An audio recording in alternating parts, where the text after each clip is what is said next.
On va immédiatement s'occuper de deux personnages qui sont Oui. sur ce plateau, qu'on a aperçus tout à l'heure, Oui. qui sont bien silencieux, bien calmes. Je crois que Hélène Gâteau, notre vétérinaire, les a à sa main. Oui, Voilà. je les regarde de loin. On va aller les voir juste après le sujet que je vais vous présenter aujourd'hui, puisque là, c'est la version taille normale. Mais il existe aussi la version miniature des ânes. Alors, ceux-là, on ne les conviera pas sur l'hippodrome de Cagnes. Parce que la miniature, ils risquent pas de faire des folies sur une piste de course. Et pourtant, eh bien, chez Marie-Claude et Serge, de véritables amoureux d'ânes miniatures, il y en a 32.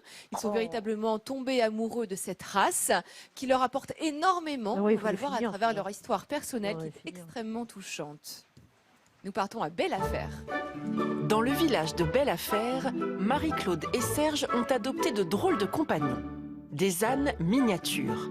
Mais ne vous fiez pas à leur taille, ils sont petits mais costauds. À en croire Marie-Claude, ce mammifère serait une véritable tondeuse.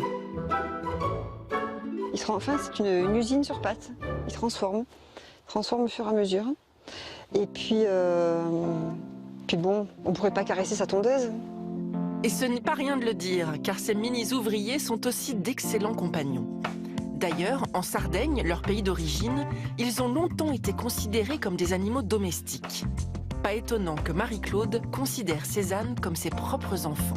On dit que les ânes miniatures ont l'intelligence d'un enfant de 3 ans, mais je crois que c'est un petit peu ça. Ils sont jaloux les uns des autres, c'est à qui veut des caresses en premier, c'est... Leur docilité, c'est leur force. Et ce n'est pas par hasard si Marie-Claude et Serge ont choisi d'élever ces animaux. En effet, ils sont souvent sollicités dans la pratique de la zoothérapie, c'est-à-dire favoriser le bien-être de l'homme par le contact de l'animal. C'est ce qui a changé la vie de Serge.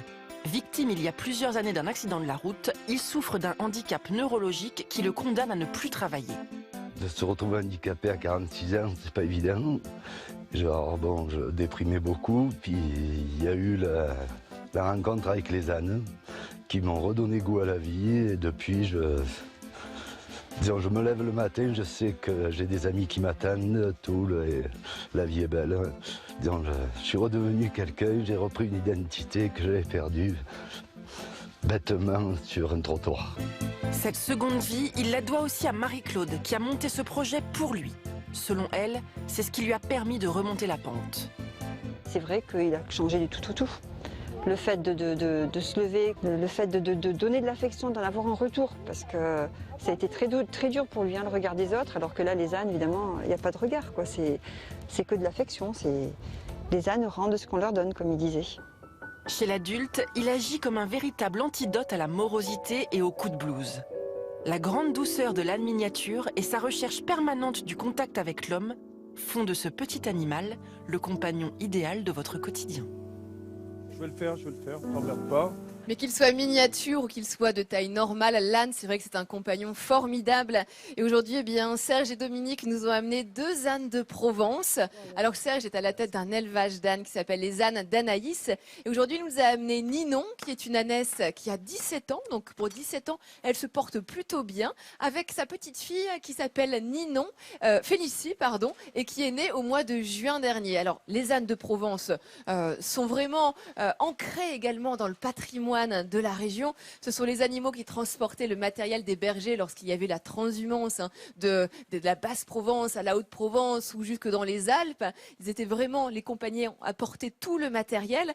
Et les caractéristiques de cette race, eh bien, alors là, bon, le pelage est un petit peu plus sombre parce qu'ils ont pris un petit peu la pluie, mais on dit que l'âne de Provence est de couleur gris tourterelle avec parfois des reflets un petit peu rosés.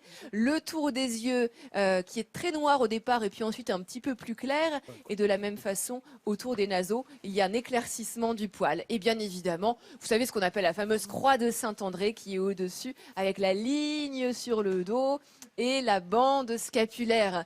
Alors, Serge, vous êtes éleveur d'ânes. Quel est l'objectif de votre élevage? À quoi les utilisez-vous?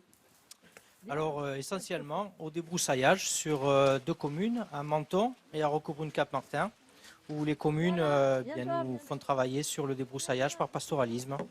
Alors le débroussaillage, hein, c'est utiliser les animaux pour défricher des terrains. C'est vraiment une pratique qui est écologique.